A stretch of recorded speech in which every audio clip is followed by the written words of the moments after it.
Hey guys, welcome back to my channel. If you're new around here, my name is Shanique and I make videos on personal development and personal growth. Recently, I have been making a ton of videos on book reviews. And so, of course, naturally, I thought that, there was a lot to be said around how I make the time for reading. As an adult, trying to get back into reading, one thing I get asked by anyone I happen to tell is like, how do you find the time? Like, I would love to tell you guys that I carve out an hour a day uninterrupted to get some reading in. But the fact of the matter is, I am a wife, I'm a mom, I'm a student, I'm a busy businesswoman. So sometimes that's just not possible. But that's still not an excuse. I mean, although my life revolves around being the foundation for my family, um, I made a decision that I wanted to increase my knowledge. I wanted to read more.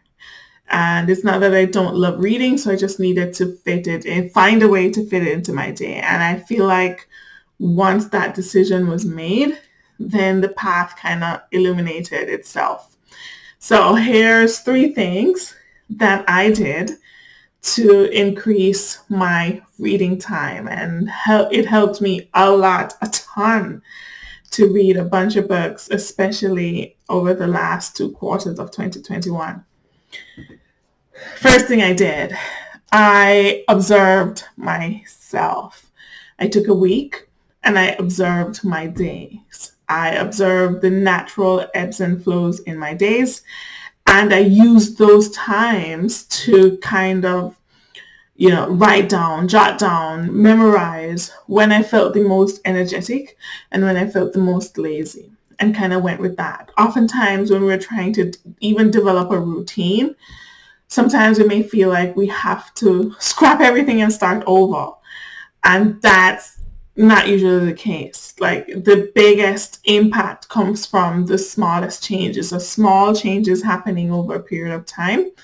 And so I started to just notice my day, notice when I felt the most energetic, when I felt the most lazy, when I would automatically get up from my desk and go for a walk, what I would do on the way to pick up my daughter from school.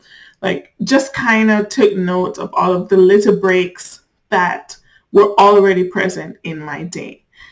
And once that, mental note was taken, I was able to kind of frame out my day into blocks that naturally form themselves.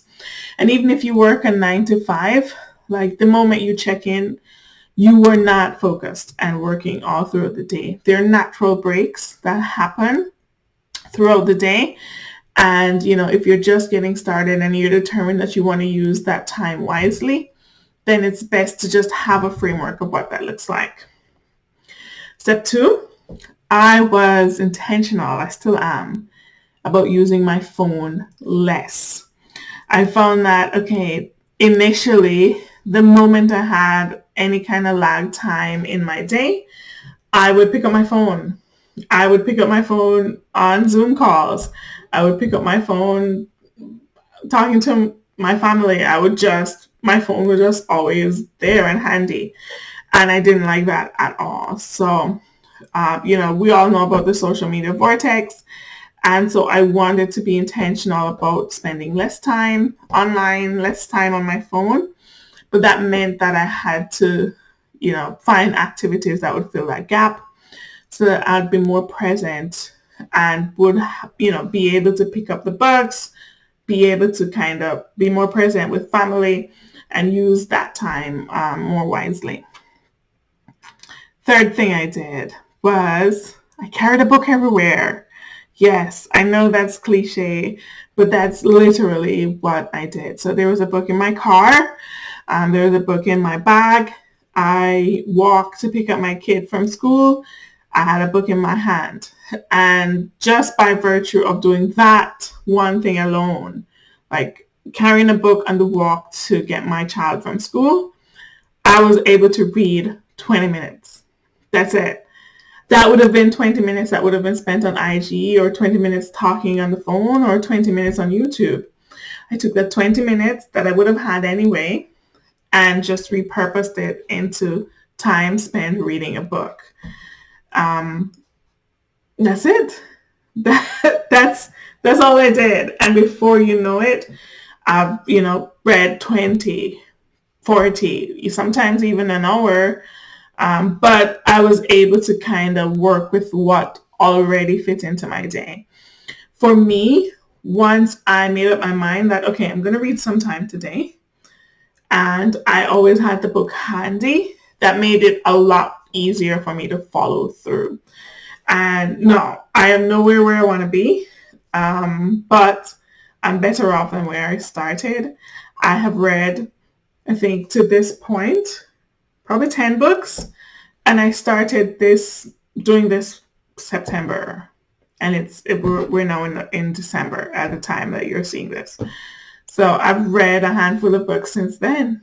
So, it works. It kept the momentum going. It kept me motivated because I was already, in the swing of things. So my advice to you, if you are wanting to kind of expand the time that, you want to read or gain more knowledge, is start with observing yourself. Like, maybe you don't like books, but you can listen to audiobooks, you can listen to podcasts, you can listen to other experts within a space that you are passionate, or, you just want to learn a lot more information about. There is no excuse. No excuse. In the world that we're in right now, there are tons of, information that's not relevant, that's not accurate. And you want to be able to combat that. You want to be able to put yourself in a position to make your own independent decisions. And that comes from knowledge, critical thinking. Comment below and let me know if this is something that you're going to try. Let me know what you've been doing to increase the amount of books or, content that you have been intentionally consuming. I'd love to hear, so that if there's something that I can do to kind of improve my productivity or my efficiency around this, I'm so open to it, because it's really a goal of mine to increase the number of books that I read. Yeah, I'll jot down some options below, actually. I'll jot down some of my favorite books that I've been loving lately. And we could read them. You could see what I thought about them based on my reviews, and let me know, your thoughts. I'd love to develop a community or a conversation around this. Anyways, until next time, guys, I'm Shanique. Thank you guys for watching this video. I'll leave a playlist at the end of this video, so that if you want to tune in and see what else I've got going on, it's just one click away. All right, until next time. Bye.